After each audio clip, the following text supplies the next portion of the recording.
here. Today is Thursday, August 20th. And today what we're going to do is we're going to continue our series to look at what to look at when somebody tells you I love you. So if you missed the first part of this, make sure you go back and you watch it, because in that episode what we did was we covered demanding compliance, excusing harm, and avoiding accountability. So just to refresh, if you've ever had an issue with somebody saying I love you to you, and then next thing you know, you're being abused by this person, this episode is for you, because that's what I'm going to talk about today. I'm going to talk about why the term I love you is horrible. I know, right? I mean, only I could bring that up. You know what? If somebody tells you I love you immediately, just know it's an absolutely horrible thing. Part of me is being facetious on that, but not completely, because people weaponize that term, and it's used in a way that it can be very manipulative, and then people get disappointed because I love you, that term, actually means something different to everybody, right? Love to me means something different than it does to you. So you got to be very careful about what is actually coming after that. So today what we're going to do is I'm going to talk about, again, I'm going to refresh your memory. I'm going to talk about using the phrase I love you versus I feel loved by you. This is critical. This is critical, because it's one thing when somebody says they love you, it's another thing for you to actually feel loved, right? So don't miss that, okay? So today we're going to look at a couple more things. We're going to look at 3 more things. So how people use the term I love you, and it actually is really abuse. So the first thing here is pulling someone back in. So for example, after a breakup or a boundary was violated or a period of mistreatment, someone will say, I love you. And what will happen is it will appear alongside promises, tears, gifts, and urgency. And this can be a part of basically a cycle of abuse. And what it does, what this does in it's easy to look at this in the domestic violence circle of abuse. So if somebody is being beaten and abused, what happens to the wife is often, she'll get beat up, and then next thing you know, the guy's all full of remorse and he's sorry. And then, there's this fake repair that happens, and then she falls and goes, oh yeah, he loves me, he's sorry. And then that cycle repeats itself. Well, this is what happens emotionally.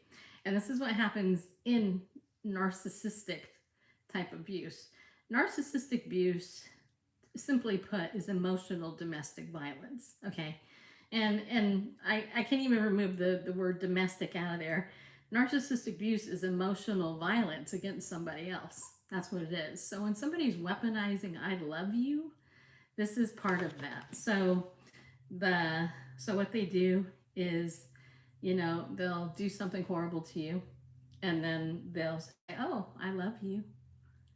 Don't you know I love you? They'll be tearing up, they'll be crying, they'll be drawing you in.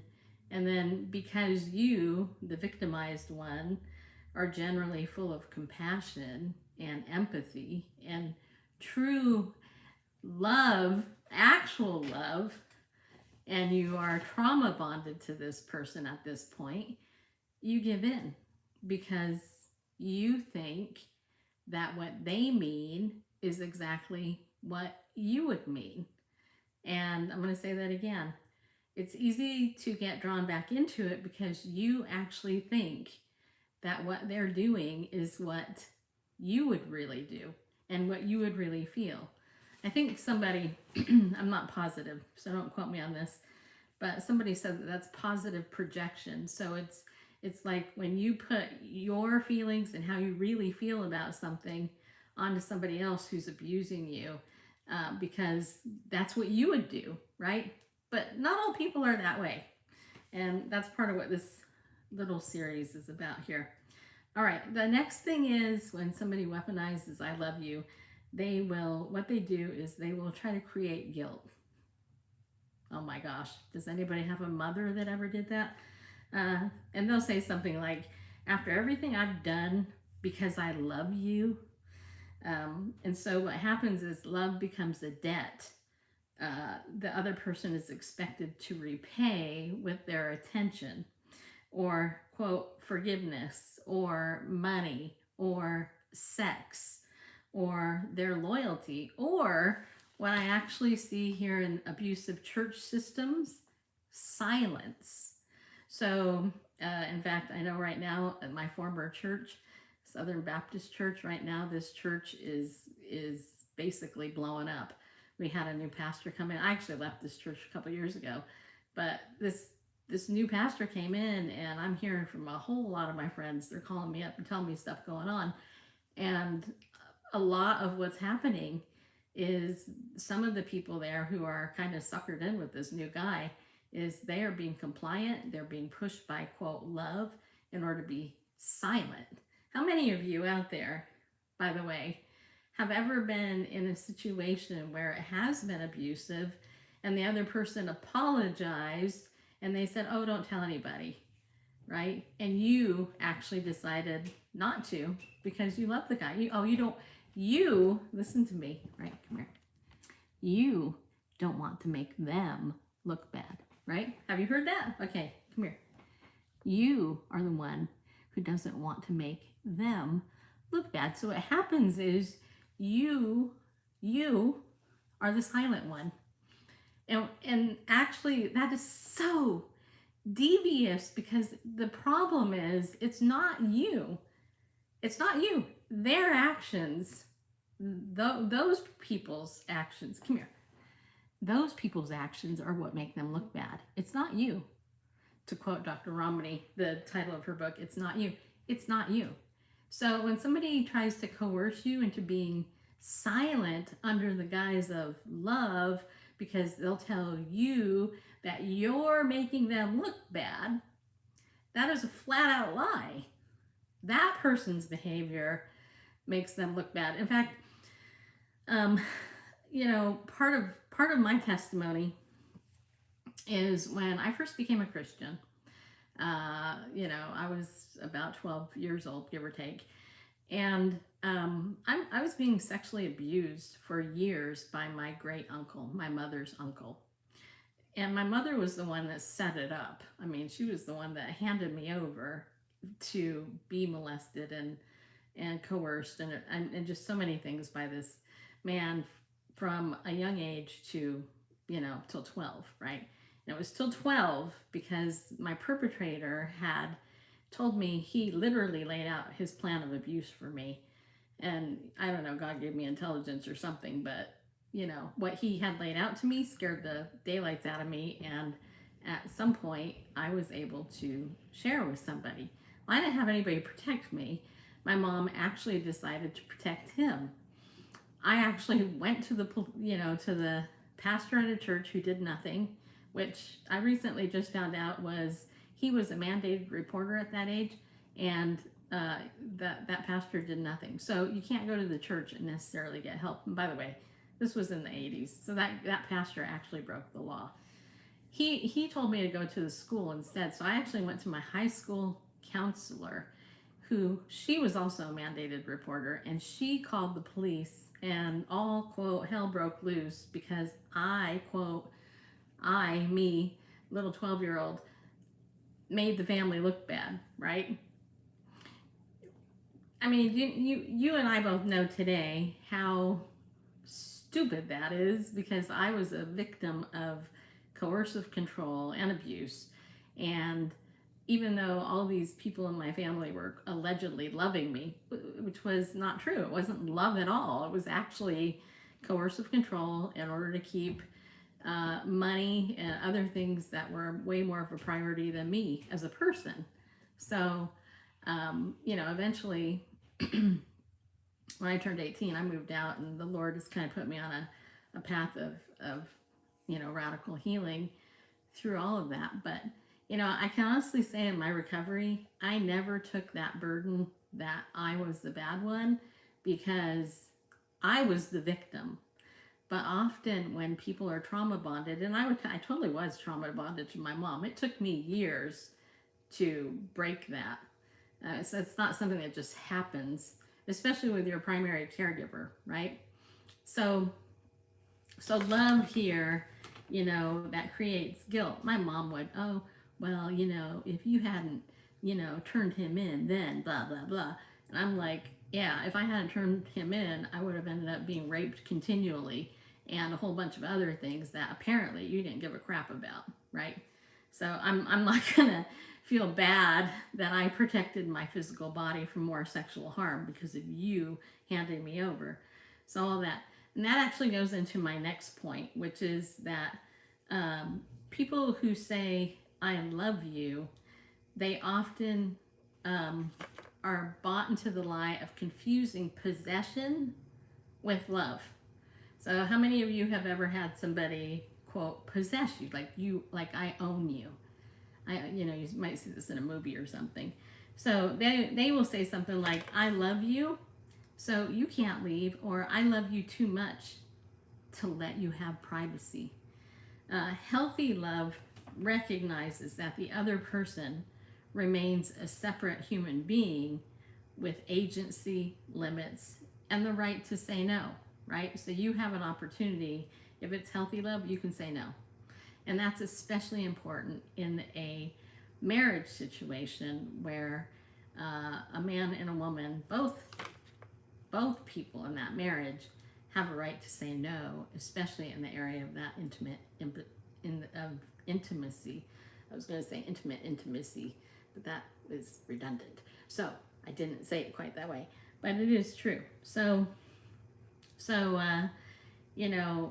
it's confusing to people who have been trauma bonded by somebody who loves them about what real love can look like, because some of these people they act like you are a piece of property. And here's a surefire way to just look at one aspect of this. Let's say that you're in a relationship, and I actually work with quite a few women who are single, and they're in the dating world. And honestly, that the dating world today is horrific. I am so thankful I'm married, and God forbid if I'm ever single due to being a widow. I don't plan on hitting the dating scene at all, because I think it's a complete nightmare. But there are men out there, and women. There are a lot of vicious women out there who will say, well, let's go ahead and let me know where you're at all times, and under the guise of, quote, safety, right? And a couple days ago, this is an interesting thing. This is what this made me think of. A couple of days ago, I'm an Amazon Vine reviewer. So what that means is I'm part of their Vine program, and I get things every day that I can look at. And if I pick it, Amazon will send it to me. And one of the things that came up in my Vine reviews was a tracker that you put on somebody's car. And the way that they were marketing this tracker was by, hey, there's no subscription fee. It listed all these things. There's nothing. Basically, you just put this tracker on the car, and whoever owns the tracker can track wherever that car goes. I don't know about you, but that's chilling for somebody who is being stalked by or in a relationship with somebody who's possessing them. And I don't mean like demon possession. I mean they are possessing you like you're their property, right? If somebody's calling you a piece of their property, in a word, that means you're their slave, okay?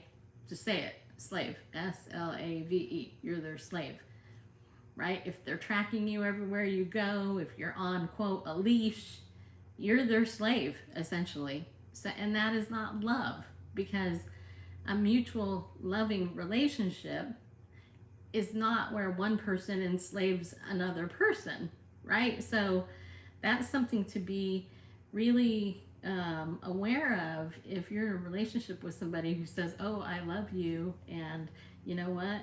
This means that you can't leave. This means I have to know where you're at all times. That's coercive control. You are not a slave. You do not deserve to be controlled by that person. And that is not real love. That's not real love. So I'm going to stop here because tomorrow, Lord willing, I am going to go ahead. I have here my little worksheet. I'm going to go ahead and I'm going to share with you a little bit of a chart that I have made up here about what healthy love looks like.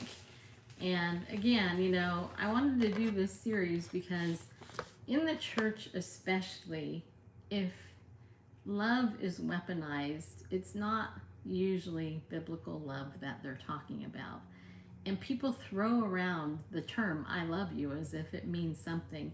And the issue is that most of the time that love is countered with a whole bunch of garbage that's not Christ-like or Christ-centered love or biblical love. So tomorrow we're going to look at, hopefully, I'm still waiting to get my computer back, but we're going to look at what healthy love looks like. So if you have any questions, I think I saw a comment coming through. I don't know. I can't really see here. Let's see.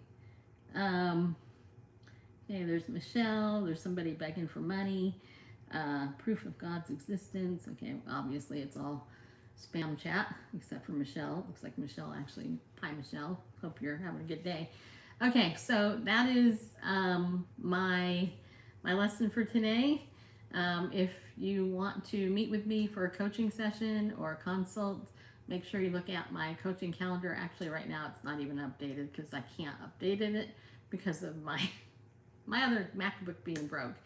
So, but you can also leave me a message here, and if you want to, you know, set up a time to talk for a consult, I can do that.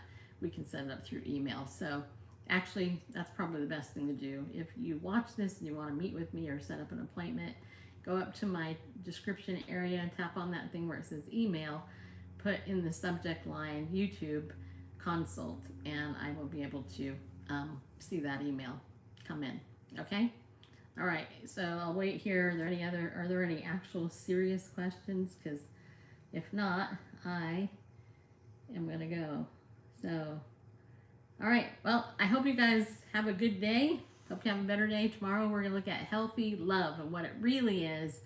And again, let me just reiterate today, consider not when somebody says, "I love you," but consider how you feel, what makes you feel loved, okay? Because that's important, you know. And I will tell you something. I'll end it here. I know I always say that, but I'll tell you something interesting. I have a couple of really good friends, and one of my closest friends on the planet, known her almost 40 years, rarely ever tells me she loves me. She rarely, I think in the time I've known her, she's literally said, "I love you" under 12 times. Under a dozen times in 40 years has she actually said, "I love you" to me. But here's the thing. I know she does because she has invested in my relationship with her, and the way that she expresses her love towards me is by loving me the way that I feel loved. And that is so much more important than hearing three little words that are loaded and often used to manipulate people. So I hope that you have that experience because it's very cool. And, you know, the most important love, though, is God's love. God loves you, and He never coerces you, and He never abuses you. He doesn't confuse you. And He doesn't require anything from you for Him to love you, which I actually know goes against some bad biblical teaching out there. There are a lot of people in the church who think, well, in order for God to love you, you have to do blah, blah, blah. And that's not true, because God says in Romans chapter 5 that Christ died for us while we were yet sinners. There would be no reason for Jesus to die for us while we were yet sinners um, if he didn't actually love us. So that's something to think about. I hope you have a good day, people. Until the next video, I will see you soon.